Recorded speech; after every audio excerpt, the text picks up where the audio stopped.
Hola, ¿qué tal? ¿Cómo están? Me da mucho gusto saludarlos nuevamente y hoy es el segundo tema que vamos a ver sobre el curso de sanidad que empezamos la semana pasada. Y hoy nos toca un tema muy importante que se llama Ya no calles. ¿Les parece si oramos antes de empezar?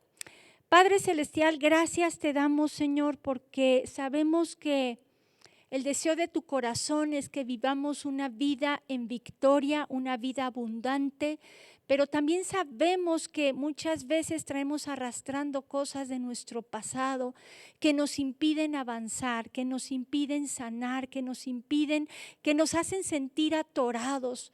Hoy te ruego, mi Dios, que este tema pueda caer en tierra fértil, que puedan entender lo importante que es hablar y ya no callar las cosas que nos han sucedido, cosas que nosotros hemos hecho.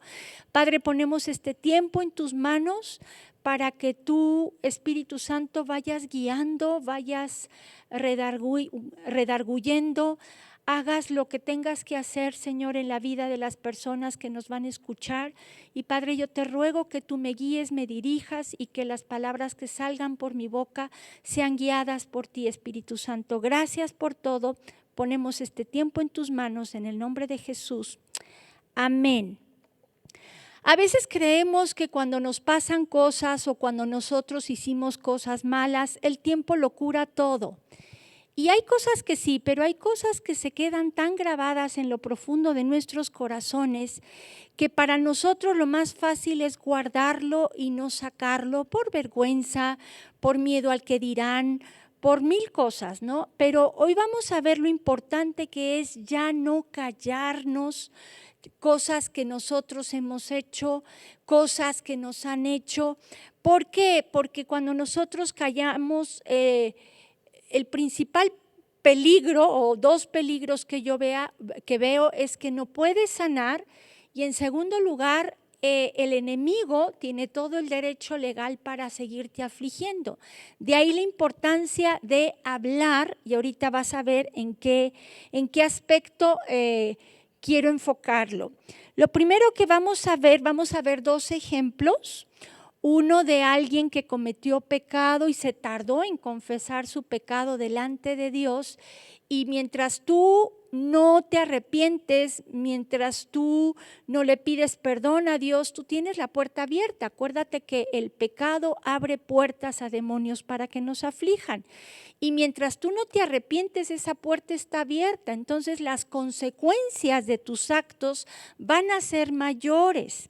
Y bueno, vamos a ver primeramente a David, al rey David.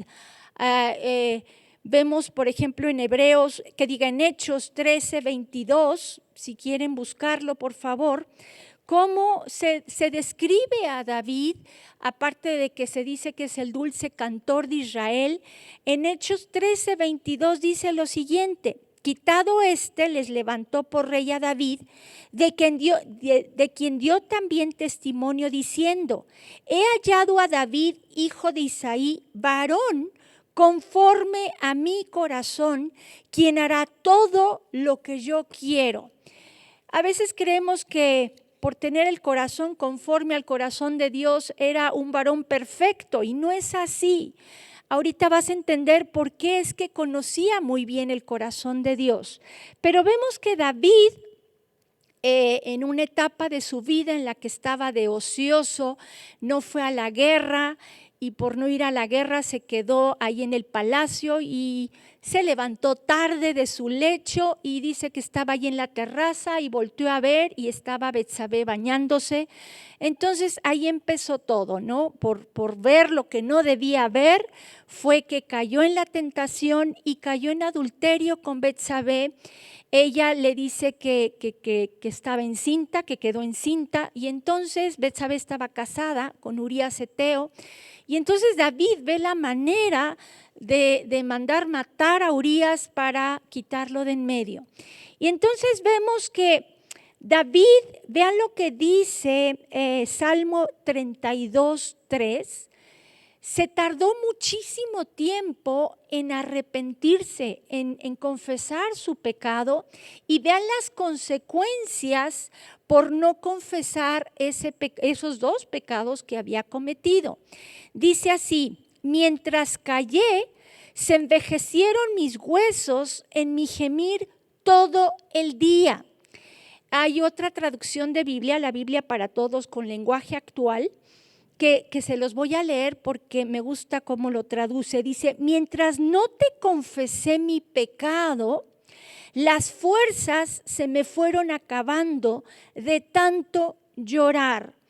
Dios el día de hoy nos quiere confrontar. Yo no sé si tú estés en un pecado en donde pues no le has pedido perdón, no te has arrepentido, sigues pecando. Acuérdate que lo que hace el pecado es que nos rompe esa comunión que tenemos con Dios, y mientras no nos arrepentimos y no lo confesamos, nuestra comunión con Dios está mal.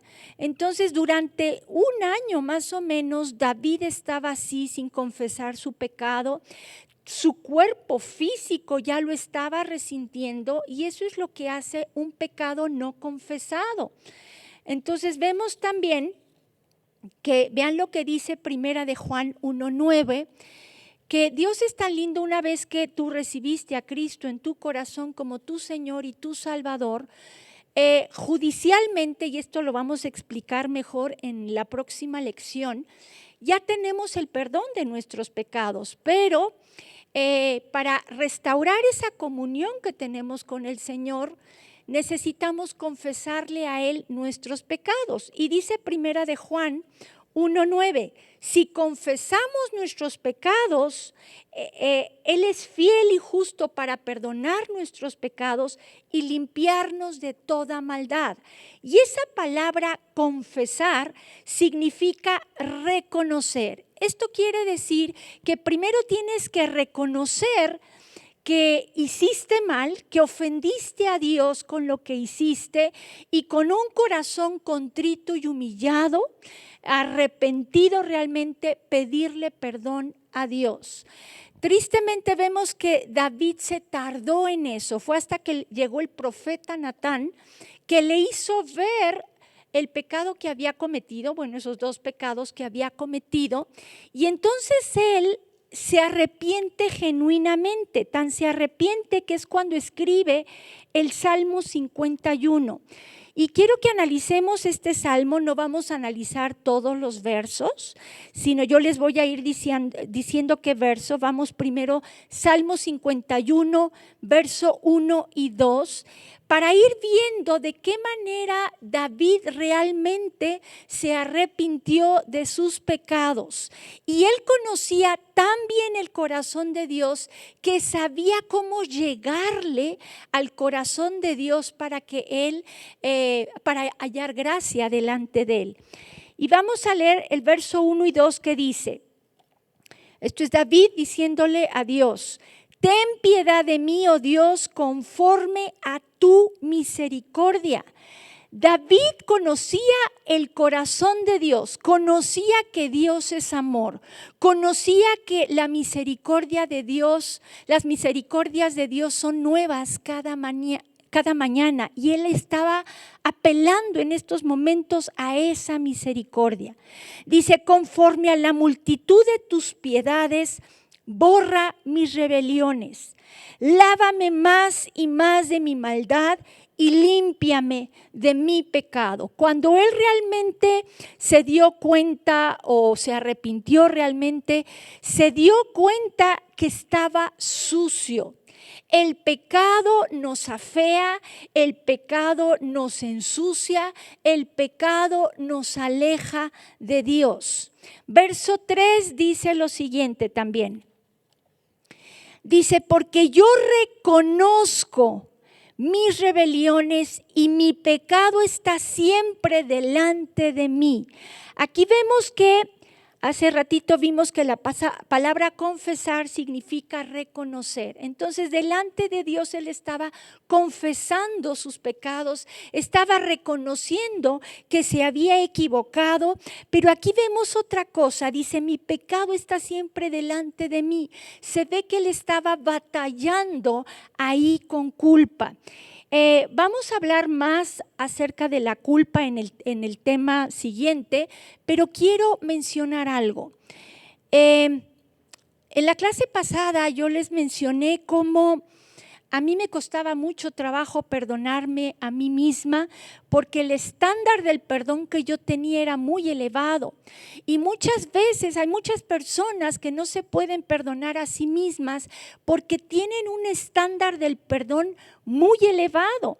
Entonces le fallan de alguna manera a Dios y les cuesta trabajo recibir el perdón de Dios y perdonarse a sí mismos. Y así yo creo que se encontraba David. Era un hombre que buscaba agradar a Dios y de repente pues mete las 4 patas, cae en pecado de adulterio, cae en pecado de homicidio y no solo eso, sino que lo esconde y lo guarda durante casi un año. Entonces vemos que cuando ya el profeta Natán lo confronta y se da cuenta de su pecado, se arrepiente genuinamente, pero seguramente se sentía una cucaracha aplastada, alguien que no merecía el perdón tal vez, alguien que sabía que le había fallado a Dios y por eso dice que todo el tiempo le estaba recordando, se estaba acordando de sus pecados. El verso 4 dice también, contra ti solo he pecado y he hecho lo malo delante de tus ojos, para que seas reconocido justo en tu palabra y tenido por puro en tu juicio. Quiero leerles cómo lo traduce la Biblia Nueva Traducción, que diga la Biblia para todos con lenguaje actual. Lo dice así, a ti y solo a ti te he ofendido.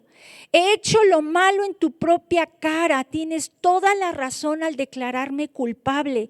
No puedo alegar que soy inocente. Cuando tú cometes un pecado y te arrepientes genuinamente, tú no señalas a otros para justificarte tú. Tú no buscas algún culpable. Tú reconoces que la regaste, que te equivocaste y entiendes que al primero que lastimaste, al primero que ofendiste fue a Dios. Y eso es lo que David nos está enseñando. Verso 6 dice también, he aquí tú amas la verdad en lo íntimo y en lo secreto me has hecho comprender sabiduría. Qué importante es ir con Dios después de que pecamos, nos arrepentimos, vamos, confesamos nuestro pecado con el Señor, pero cuando lo confiesas tienes que ser honesto contigo mismo y con Dios, porque de Dios nadie se burla. A Él no le puedes engañar. Entonces ahí es un tiempo en el que te tienes que desahogar con Él. Tú puedes saber si realmente estás arrepentido, si de veras te duele lo que tú hiciste, lo que le hiciste a Dios. Entonces tenemos que entender que Dios ama la verdad en lo íntimo, que seas honesto contigo mismo y con Dios. Verso 7, vean lo que dice. Purifícame con hisopo y seré limpio. Lávame y seré más blanco que la nieve. En la época de Jesús, a los leprosos los tenían apartados y los limpiaban con un hisopo, con un palo que en la punta tenía como una especie de esponja y con eso de lejos los limpiaban. Él se sentía tan sucio que él decía, aunque sea con un hisopo de ese tipo, así como a los leprosos, yo creo que así se sentía leproso, límpiame de todo pecado, de toda cochinada que hay dentro de mí, pero límpiame por favor y hazme más blanco que la nieve. Verso 8 dice, hazme oír gozo y alegría y se recrearán los huesos que has abatido. Mientras tú sigas en pecado, no puede haber un gozo real, no puede haber alegría y ¿sabes qué? todo tu cuerpo lo va a resentir. El pecado puede traer muchas enfermedades a tu vida. De ahí la importancia de ponernos a cuentas con el Señor cuanto antes y pedirle perdón. Verso 9 dice: esconde tu rostro de mis pecados y borra todas mis maldades. Esto a mí me impacta porque, y ahorita lo vamos a ver más adelante con un verso que a mí la verdad yo creo que es uno de mis favoritos y ahorita lo vamos a ver. Pero otra cosa que me impacta es que David sabía que Dios podía hacer un borrón y cuenta nueva con él. Él sabía que, el pasaje que vamos a ver más adelante, que Él entierra tus pecados, que Él los echa al fondo del mar y no se acuerda de ellos. Por eso Él dice: borra, quita. Haz de cuenta que no pasó no hice eso, no pasó eso que yo hice. Entonces dice: esconde tu rostro de mis pecados y borra todas mis rebeliones. Verso 10 dice: crea en mí, oh Dios, un corazón limpio y renueva un espíritu recto dentro de mí. Aquí vemos cómo David clama a Dios para, ¿sabes qué? Limpia todo, pero no solo limpies todo, sino haz que mi corazón vuelva a ser recto delante de tus ojos. No quiero seguir igual, quiero que tú me restaures, me renueves, me limpies y que todo vuelva a estar bien. Verso 11 dice: no me eches de delante de ti y no quites de mí tu Santo Espíritu. Si nos acordamos, en el Antiguo Testamento el Espíritu Santo iba y venía. Ahora no, estamos bajo un mejor pacto en donde nosotros cuando pecamos podemos contristar al Espíritu Santo cuando caemos en pecado y el Espíritu Santo no se va. Lo podemos contristar y lo podemos apagar. Lo apagas cuando no usas lo que Dios te ha dado y lo contristas cuando caes en pecado y no le pides perdón a Dios por ese pecado que cometiste. Ahora vemos que en la primera parte dice: no me eches de delante de ti. Él estaba como diciendo: dame otra oportunidad. Una de las cosas que vemos a lo largo de los salmos que David escribió es que él lo que más amaba era la presencia de Dios. Cuando tú caes en pecado, tú no puedes entrar a la presencia de Dios porque Dios es un Dios santo. Entonces como que te vas alejando de Dios, te vas enfriando. Yo creo que David así se sentía y él como que estaba apelando a esa misericordia de poder volver a estar cerca de él. Por eso dice: no me eches de delante de ti. Versos 12 y 13 dicen lo siguiente: vuélveme el gozo de tu salvación y espíritu noble me sustente. Entonces enseñaré a los transgresores tus caminos y los pecadores se convertirán a ti. Mientras él estaba en pecado, él ya no era un testimonio vivo de las maravillas de Dios. Al contrario, tristemente hay personas que son muy hipócritas, que viven de una manera, dan una cara a la iglesia, pero por detrás viven una vida perdida, una vida en pecado, y pues Dios aborrece eso. Entonces David sabía que mientras él estaba fallándole a Dios, él yo creo que hasta pensó que su salvación no era, no le traía gozo el saber que era salvo, sino al contrario, él sabía que había transgredido y él quería que Dios lo restaurara de una manera para que él pudiera volver a ser ese instrumento en las manos de Dios para traer salvación y sanidad a otros. Entonces vemos que él se da cuenta de lo que había perdido por haber estado en pecado sin confesar. Verso 15 dice: Señor, abre mis labios y publicará mi boca tu alabanza.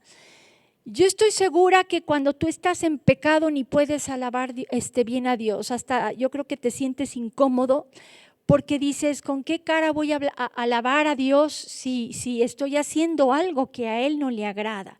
Entonces es un buen momento de reflexionar en qué estamos fallándole a Dios para volvernos a acercar a Dios y poderle alabar con todo nuestro corazón. Versos 16 y 17 dice, porque no quieres sacrificio que yo lo daría, no quieres holocausto. Los sacrificios de Dios son el espíritu quebrantado, al corazón contrito y humillado, no despreciarás tú, oh Dios. Tristemente, muchos han recibido una falsa enseñanza en donde se nos ha dicho que si tú le fallas a Dios, para que tú regreses con Él tienes que hacer cierto sacrificio para que te vuelva a aceptar, para que te vuelva a amar. De hecho, muchos tratan de prometerle cosas a Dios con tal de que los perdonen. Y sabes que Dios no busca ese tipo de sacrificios. El único sacrificio que Dios quiere es que te humilles realmente delante de Él, que te arrepientas, que te duela tu pecado, que se lo confieses y que tomes la decisión de un giro de 180 grados, en donde antes pecabas, pero ahora ya no. Dejas ese pecado para hacer la voluntad de Dios. Yo creo que es el versículo, estos dos son los versículos claves de todo este Salmo 51, que Dios no anhela sacrificios, sino un corazón contrito y humillado, y ese no lo va a despreciar. Ahora, a veces tal vez ya te arrepentiste, ya le pediste perdón a Dios, pero sigues cargando con culpa. Quiero que vayan a Miqueas 7, versos 18, 19. A mí este pasaje me trajo mucha luz porque Dios con ese a mí me consoló de una manera tremenda y ahorita les explico algo padre. Dice Miqueas 7, 18 al 19, ¿ya lo tienen? Dice, ¿qué Dios como tú que perdona la maldad y olvida el pecado del remanente de su heredad? No retuvo para siempre su enojo, porque se deleita en misericordia.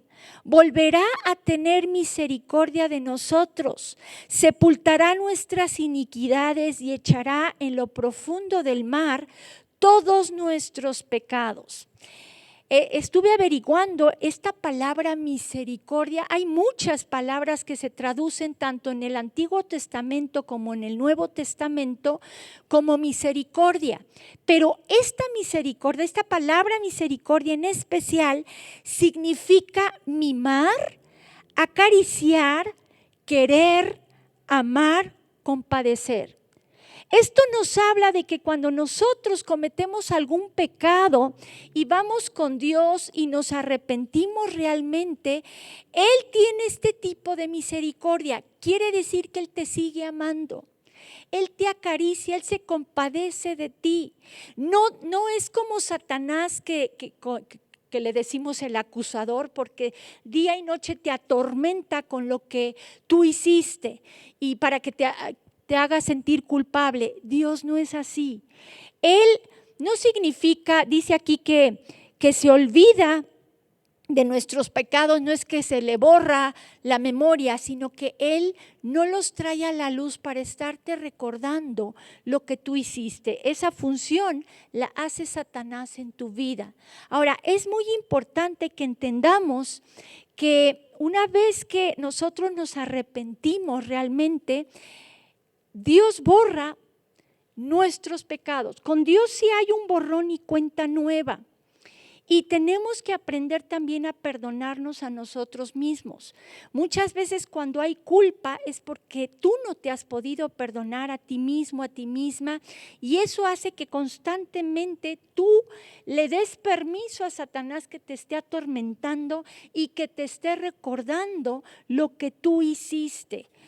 Es importante perdonarte a ti mismo, a ti misma. Ahora, Dios me permitió escribir un libro que se llama La depresión, que ya mero lo estamos subiendo en Amazon también.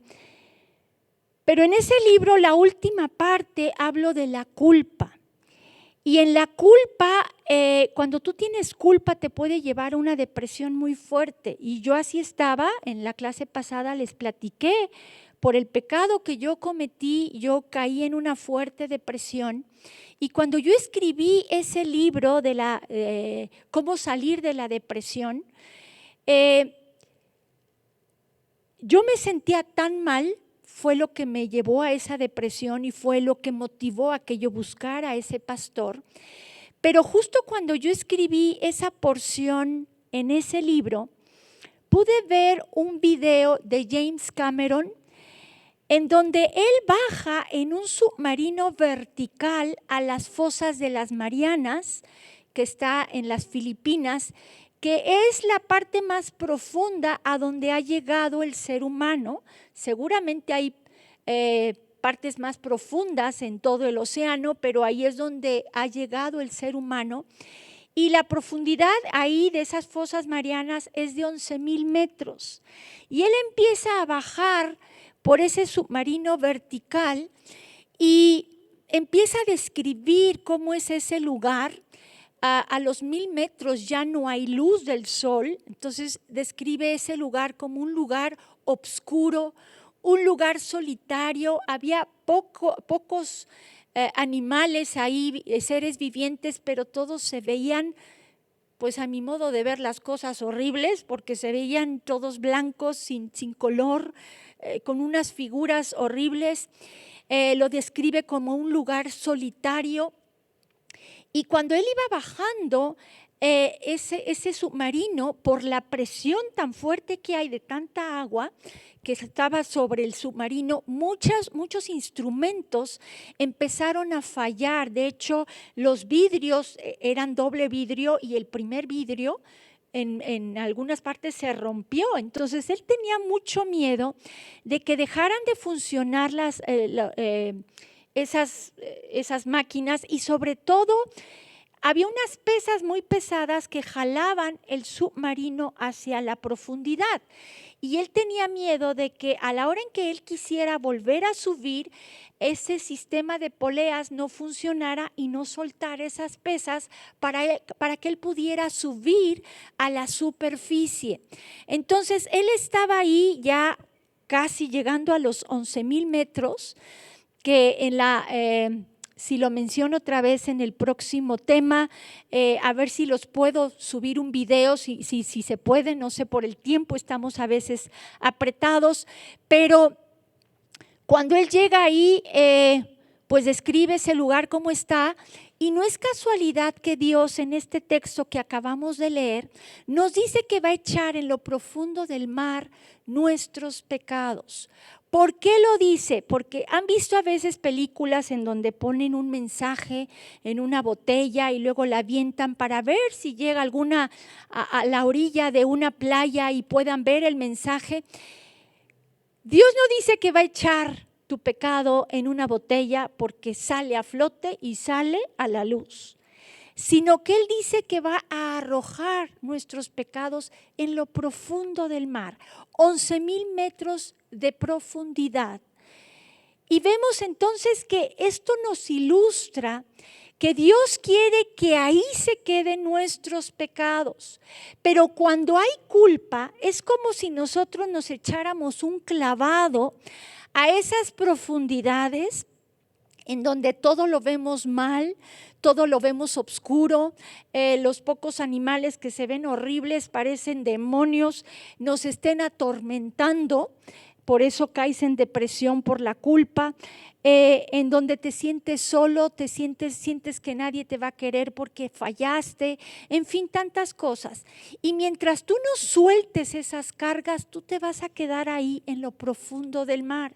De ahí la importancia de nosotros perdonarnos a nosotros mismos también, aceptar el perdón de Dios, soltar esas cargas y subir a la superficie para empezar de nuevo. Con Dios sí hay un borrón y cuenta nueva. Dios te sigue amando. Acuérdate que la esencia de Dios es amor y Él no te va a dejar de amar si le fallaste. Es más, desde antes ya sabe que le vamos a fallar. No, Jesús le dijo a Pedro, me vas a negar 3 veces. ¿Y qué dijo? ¿Lo desechó? No lo desechó, al contrario, después de que lo negó, lo volteó a ver como diciendo, acuérdate de lo que te dije, que yo iba a estar orando por ti y una vez vuelto confirma a tus hermanos. Entonces vemos que David conocía el corazón de Dios, sabía que él podía apelar a esa misericordia, sabía que con Dios podía haber un borrón y cuenta nueva.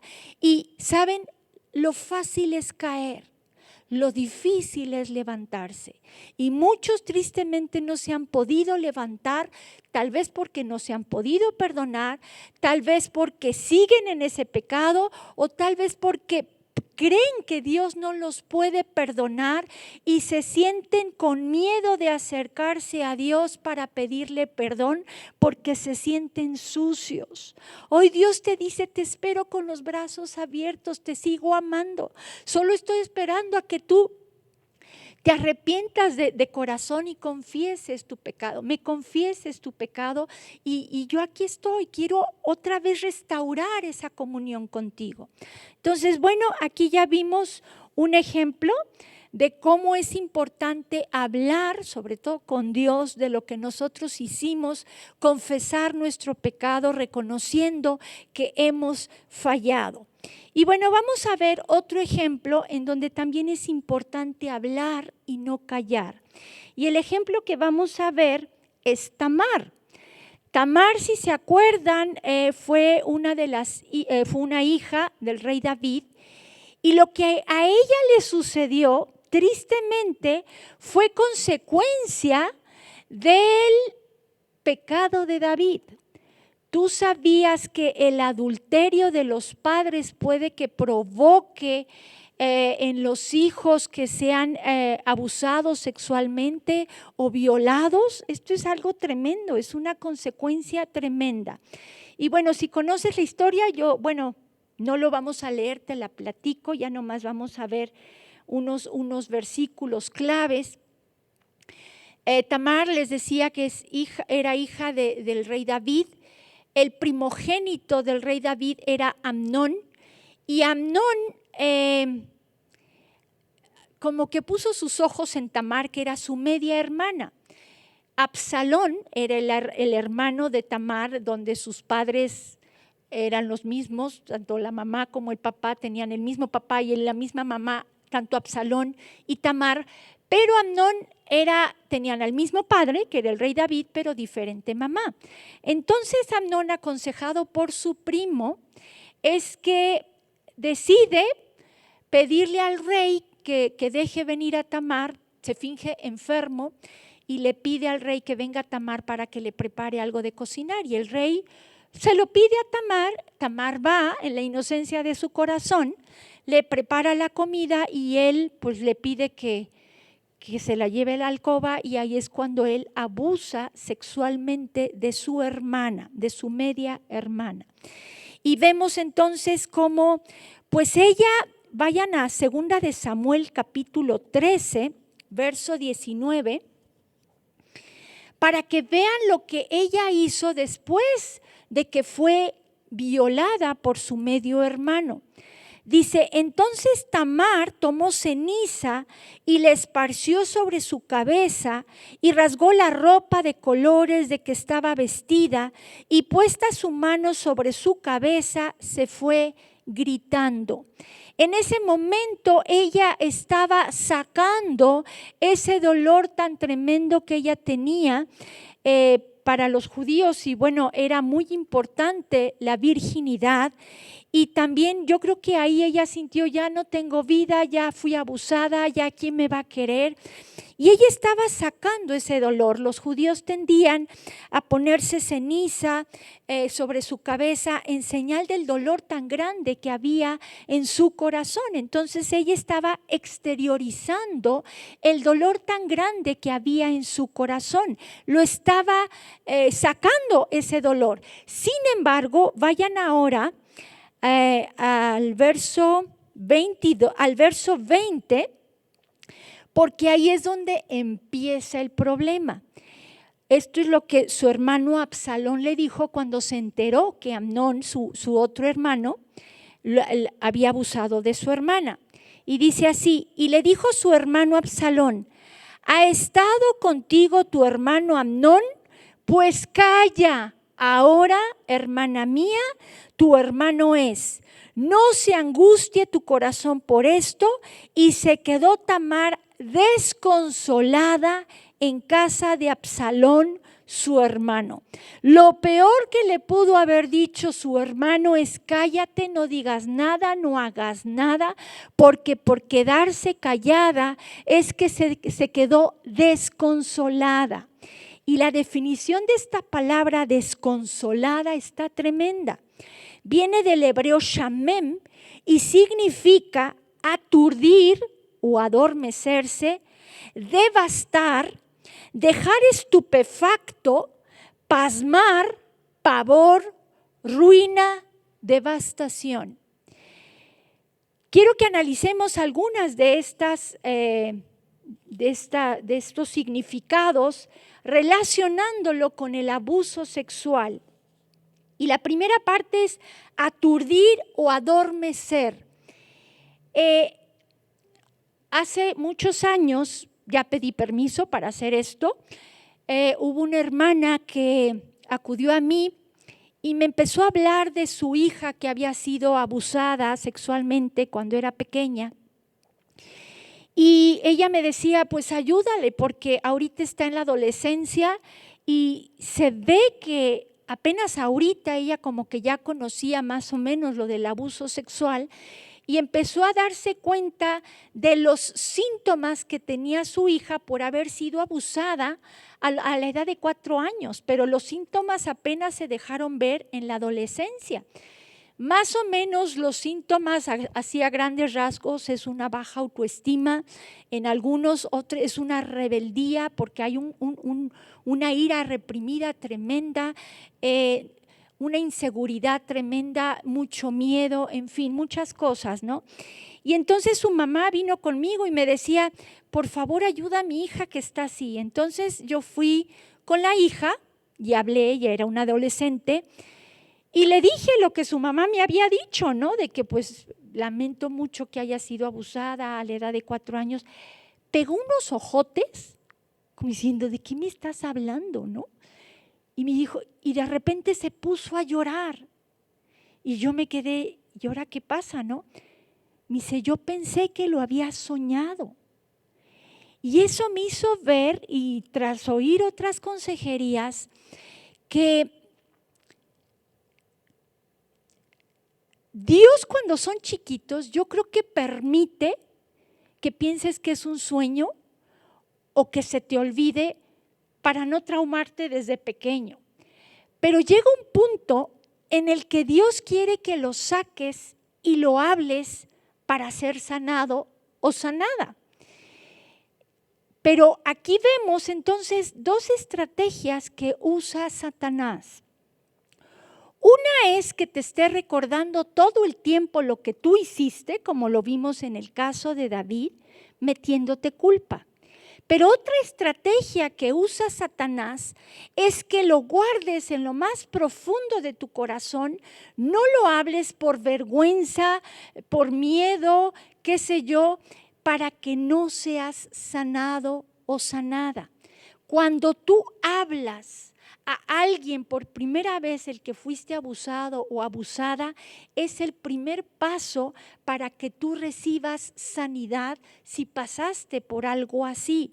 Entonces vemos que cuando tú te quedas callada, te quedas así, o sea, como aturdido, adormecido, y es una estrategia que usa Satanás para que no seas sanado o sanada. Ya después ella se abrió conmigo y ya después como que se acordó de todo, pudimos ayudarla y fue sanada. Otra definición que vimos de desconsolada es pavor. Y cuando una persona ha sido abusada sexualmente, sea hombre o sea mujer, la mujer, por ejemplo, le da pavor tener relaciones sexuales con otro hombre porque piensa que todos la van a lastimar. Y a los hombres hay algunos que les da pavor convertirse en homosexuales, de ahí que empiezan a tener relaciones con cuanta mujer puedan o tratan de ver de qué manera se convencen a sí mismos de que no son homosexuales. Tristemente hay unos que sí caen, mujeres en lesbianismo y hombres caen siendo gays y la causa es porque fueron abusados sexualmente. Tuve un caso de una jovencita que decía, yo fui abusada tantas veces por familiares cercanos que lo que menos quiero es ser mujer, yo prefiero ser un hombre. Entonces hay tanta confusión en la mente, hay tanto miedo de que les vuelvan a lastimar, que buscan la manera de ya no ser lastimados. De hecho, tristemente, por ese mismo miedo, muchas se dejan engordar, muchas se visten de una manera machorra para que no quieran tener relaciones con ellas, para como que darles asco a los hombres y no vuelvan a abusar de ellas. Es como un medio de protección para ellas. Entonces hay que ir viendo todo esto para ver cómo podemos ayudar. Otra definición es ruina. Cuando tú vas a zonas arqueológicas, tú puedes ver vestigios de cómo eran antes. No ves toda la maravilla, pero sí puedes llegar a ver algunos vestigios. Y así están muchas personas que fueron abusadas sexualmente. No permiten que sean vistos y se cubren, se tapan para no ser vistos porque, ¿sabes? Yo creo que tienen que entender que son hermosas delante de Dios, que son princesas, que Dios las quiere sanar, pero ellas como que se esconden en un caparazón y no quieren saber nada de eso. No te creen o no quieren creer que son hermosas, que son princesas, que Dios tiene un varón para ellos y se visten tapando lo que tienen. Si se fijan en el pasaje que leímos de Tamar, cuando se puso ceniza sobre su cabeza, dice que se rasgó la ropa de colores de la cual estaba vestida. Las hijas de los príncipes se vestían con vestidos de muchos colores, muy alegres y todo, pero esa alegría se había ido y ella desgarró, rompió ese vestido, y muchos desgarran su corazón y se quitan esa manera tal vez que se vestían y tratan de taparse. Ahora, hay personas sobre todo cuando son abusadas sexualmente desde pequeñas, que se despierta en ellas la sexualidad de una manera muy temprana. Tristemente, unos no se convierten en lesbianas o gays, pero sí, por ejemplo, hay muchas mujeres que se empiezan a prostituir. ¿Por qué? Porque se despierta en ellos ese deseo sexual y entonces buscan ese deseo sexual. Entonces es tremendo todo esto, y quiero que veamos Jeremías 15:19 para que veamos que tú dices, ¿hasta cuándo vas a seguir así? Si tú fuiste abusada sexualmente o fuiste abusado sexualmente, si quieres seguir atormentado, siendo atormentado por demonios, con pensamientos negativos, con esa rabia, con ese coraje dentro de ti, tú pones fecha de caducidad para eso. Tú le dices ya basta a tu sufrimiento, Ahora es un camino largo, no es un camino corto, pero tú decides cuándo quieres cambiar tu actitud de derrota a actitud de victoria, porque sí se puede salir adelante. Al final les voy a contar algo y sí se puede. Dice Jeremías 15:19, por tanto, así dijo Jehová, si te convirtieres, yo te restauraré. O sea, si de veras buscas al Señor y lo haces el Señor de tu vida, Dios te puede restaurar. Dios puede quitar esas ruinas y transformarlas en algo hermoso. Dice, y delante de mí estarás, y si entresacares lo precioso de lo vil, serás como mi boca. Conviértanse ellos a ti, y tú no te conviertas a ellos. Tú como hija, como hijo de Dios, tienes un propósito en esta tierra. Tu vida no es una casualidad. Tú estabas desde antes en los pensamientos de Dios y Dios tiene grandes cosas para ti. Pero al seguir así con estos pensamientos negativos, frenamos a Dios de que Él nos pueda restaurar. Al tú quedarte callado o callada y no sacar lo que te hicieron, tú frenas a Dios y no lo permites actuar. Acuérdate que Dios es un caballero. Dios no va a hacer nada sin tu permiso. Él necesita tu permiso para que tú le dejes acceder a tu corazón. No así Satanás. Satanás entra por la ventana, por eso es el ladrón que entra para hurtar, matar y destruir. Satanás te quiere ver en el piso. Dios lo que quiere es levantarte, restaurarte y usarte para que después tú puedas ser un instrumento en sus manos para ayudar a otros. Amén. En Eclesiastés 3:15 vemos también algo muy importante. Dios tiene promesas tan padres en su palabra que es importante que nosotros los recordemos, las recordemos y que no se nos olvide todas esas promesas. Eclesiastés 3:15 nos dice, aquello que fue, ya es. Tú no puedes arreglar lo que pasó, no puedes. Dice, y lo que ha de ser fue ya. Pero vean lo que dice, y Dios restaura lo que pasó. Dios es un médico divino, increíble, que te puede traer sanidad en todos los aspectos de tu vida, pero es necesario sacarlo y hablarlo. Ya después, ya sanada esa herida, entonces ya queda en el pasado, hay paz con el pasado y le seguimos hacia adelante. Amén. Y bueno, por último, hay otra palabra que se define como devastación, que se define como desconsolada, que es devastación. Cuando, por ejemplo, un huracán entra, arrasa con todo y destruye todo. Un abuso sexual, una violación es algo así. Destruye todo lo que hay en el corazón de la víctima.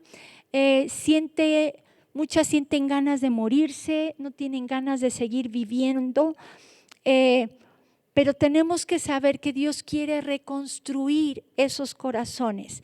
Ahora, me he topado con muchas personas, muchas jovencitas o mujeres ya grandes, que me cuentan que cuando les pasó fueron con su mamá y se lo contaron a su mamá. Sin embargo, su mamá o no les creyó o les dijo, seguramente tú hiciste algo para provocarlo. Y eso a mí me da un coraje. ¿Cómo crees, cómo puedes pensar que alguien va a inventar algo así? ¿Cómo puedes no creerle a tu hijo o a tu hija si te platica algo de eso? Tristemente muchas mujeres no quieren creerlo porque piensan, bueno, es que pues va a haber broncas familiares. Incluso hay muchas jovencitas que fueron abusadas por sus propios padres y la mamá dice, bueno, es que si hago algo, entonces, ¿cómo luego, si me salgo, cómo sostengo a mis hijos? Y hay mucho miedo y muchos se quedan callados. hablan ellos, les dicen lo que les pasó, pero no hacen nada y se quedan callados. Y eso es una frustración también muy grande para los hijos, de ver que sus padres no les creyeron o no hacen nada. Entonces se hacen como conchita, se lo guardan en su corazón y ahí lo tienen. Y no pueden ser sanadas mientras lo guarden en su corazón. En una ocasión se me acercó una hermana que ya tenía como 72 años cuando yo compartí este tema de lo importante que era hablarlo. Al final me buscó y me dijo, tengo 72 años y apenas hoy, por primera vez, voy a hablarlo y a decir que fui abusada cuando era joven. Y yo me quedé, pues qué pantalones, ¿no? Después de tanto tiempo, la felicité y todo, pero qué tremendo es ver que tantos años estuvo batallando con baja autoestima, sintiéndose lo peor, sintiéndose una cucaracha, porque muchas se sienten culpables y piensan que ellos realmente lo provocaron, cuando que dices, ¿cómo van a provocar unos niños eso? Entonces, tristemente hay tanta gente, y ahorita con esto de la pandemia, el porcentaje de abusos ha aumentado de una manera impresionante, porque como se tienen que quedar en sus casas y no pueden salir, pues familiares cercanos abusan de sus otros familiares, y esto es algo tremendo. Entonces yo quiero que nos demos cuenta de cómo es muy importante sacar todo esto. Ahora, quiero sacar algo también, porque me han llegado muchas consejerías, y esto suena algo bien loco y se los voy a decir, de mujeres casadas que sienten que sus maridos las han violado. Entonces, ¿pero cómo? O sea, eso no es posible. Sí es posible. Y sus maridos cristianos, y se defienden sus maridos con 1 Corintios 7 del 1 al 5, quiero que lo leamos y vamos a explicarlo. ¿Ya lo tienen? 1 Corintios 7 del 1 al 5, porque muchas veces tanto el hombre o la mujer se puede tomar de este versículo para decir, te tienes que dejar y tenemos que tener relaciones, porque aquí lo dice, y ahorita lo voy a explicar. Dice, en cuanto a las cosas de que me escribisteis, bueno le sería al hombre no tocar mujer, pero a causa de las fornicaciones, cada uno tenga su propia mujer y cada uno tenga su propio marido. El marido cumpla con el deber conyugal y asimismo la mujer con el marido. La mujer no tiene potestad sobre su propio cuerpo, sino el marido, ni tampoco tiene el marido potestad sobre su propio cuerpo, sino la mujer. No os neguéis el uno al otro, a no ser por algún tiempo de mutuo consentimiento, para ocuparos sosegadamente en la oración, y volved a juntaros en uno, para que no os tiente Satanás a causa de vuestra incontinencia. Es el deseo de Dios que tanto el marido como la esposa tengan relaciones sexuales. Pero Dios diseñó el sexo no para que se haga como los animales, de una manera carnal. Vean lo que dice Proverbios 5, 18 al 19, porque para Dios el sexo es algo sagrado, es algo santo, es algo que se tiene que disfrutar, pero lo tienen que disfrutar los dos. Es como la cereza del pastel. Entonces, vean lo que dice. Sea bendito tu manantial y alégrate con la mujer de tu juventud, como sierva amada y graciosa gacela. Sus caricias te satisfagan en todo tiempo y en su amor recréate siempre. Dice recréate, no sufras por tener relaciones sexuales. Y sí hay mujeres en donde vienen conmigo y dicen, es que me siento como un objeto sexual para mi marido, me siento como si me violara. Y me saca este pasaje bíblico, o sea, el 1 de Corintios, de que no me debo de negar ni nada, pero durante todo el día me trata muy mal, y luego en la noche quiere que comamos, que le dé pollo, ya saben a lo que me refiero. Y la verdad es que qué ganas voy a tener si me trata mal durante todo el día.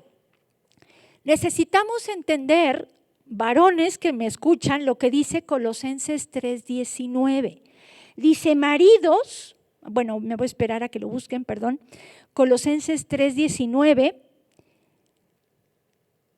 ¿Ya lo tienen? Porque esto es algo básico. Dice, maridos, amad a vuestras mujeres y no seáis ásperos con ellas. Y en 1 de Pedro 3:7, mientras lo buscan, les platico, las mujeres no somos como los hombres. Las mujeres sí somos vasos frágiles. Las mujeres sí necesitamos que el hombre nos trate bien. Vean lo que dice, vosotros maridos igualmente vivid con ellas sabiamente, dando honor a la mujer como a vaso más frágil y como a coherederas de la gracia de la vida, para que vuestras oraciones no tengan estorbo. Mientras explico esto, busquen Efesios 5:28 al 29, por favor.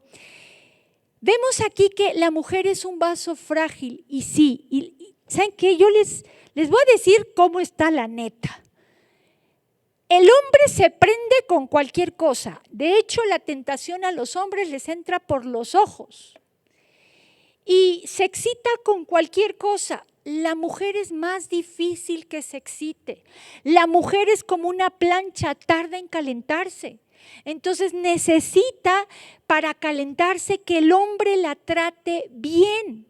¿Quieres tener victoria en tus relaciones sexuales? Trata bien a tu esposa, ámala, trátala como a vaso frágil, no seas áspero con ella. Y entonces vas a ver si no se entrega a ti y van a disfrutar los dos la cereza del pastel. Pero tristemente, dentro del cuerpo cristiano, dentro de la iglesia, encontramos a muchas mujeres que se sienten violadas, abusadas sexualmente por sus maridos, se sienten como objetos sexuales para su marido, y no es el diseño de Dios. Vean, vamos a Efesios 5:28 al 29, no sé si ya lo tengan, y con esto ya vamos a concluir esta lección.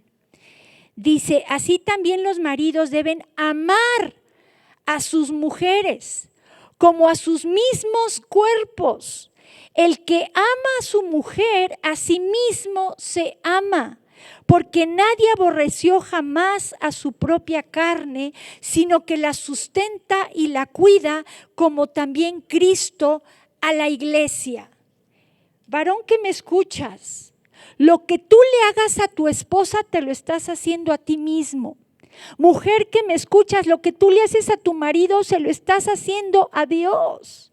Entonces necesitamos entender que el hombre está para proteger a la mujer, no para utilizarla como si fuera un objeto, no para abusar de ella, sino para cuidarla, para protegerla, para amarla como Cristo ama a la iglesia.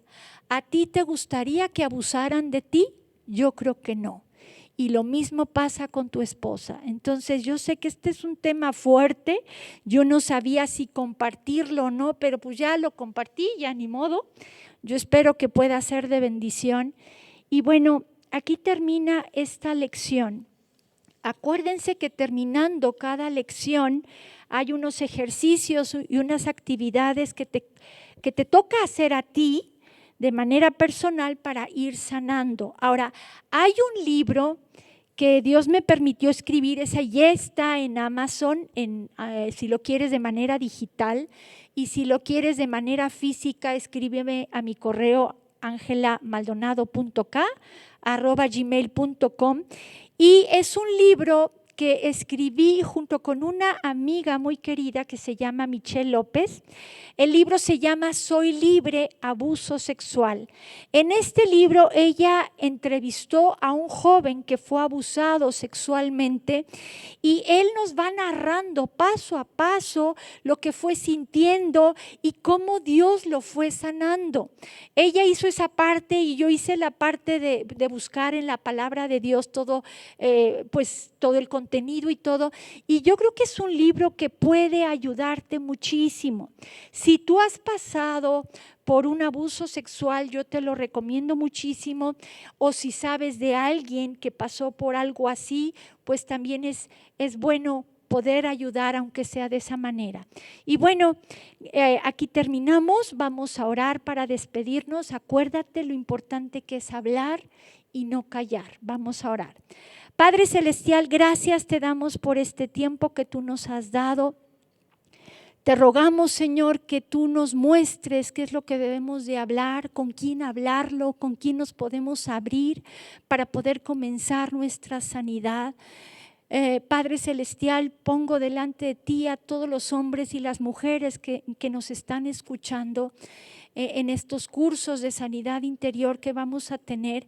Yo te ruego que tú hagas la obra perfecta en sus vidas, porque uno hace lo posible, pero tú haces lo imposible. Solo tú puedes examinar sus corazones, solo tú los puedes entender y hacer esa cirugía de corazón abierto para restaurarla, Señor, y restaurarlos, Padre. Pongo en tus manos a todas estas personas. Gracias por este tiempo, síguenos ayudando para dar este curso y gracias por todo en el nombre de Jesús.